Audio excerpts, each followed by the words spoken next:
Only on WRAL, new allegations from high-ranking executives who used to help run Holly Hill Mental Health Hospital. WRAL Investigates has been speaking with employees, parents, and patients about their concerns for months following the escapes of 5 teenagers back in March.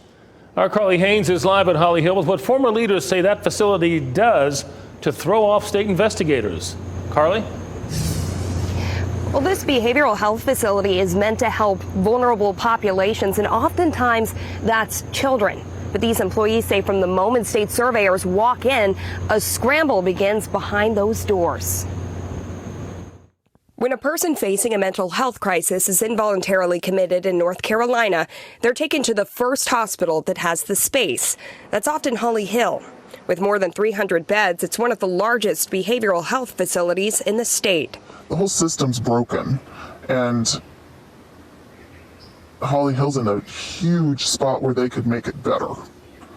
And they're just one of the bigger problems out of it. A former employee who worked there for 3 years spoke with us on the condition we hide their face and their voice. We asked about the required state inspections. How often would state come through, and what would that look like? Surprisingly, they didn't come through very often. About once a year, they said, for about a week.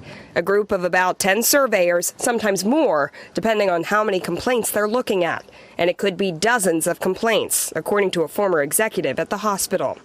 The visit is unannounced, but former employees say once surveyors arrive, so does a frenzy. When state would come through,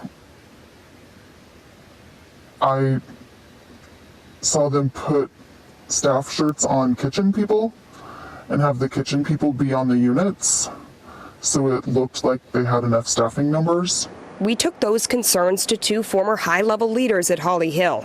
They each worked at the facility within the past 3 years.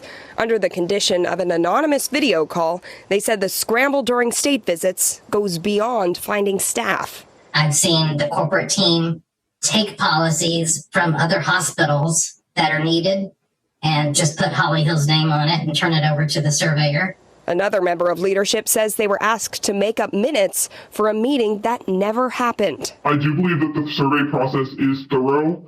However, staff are handpicked for the interviews for those that won't give too much information or make Holly Hill look bad.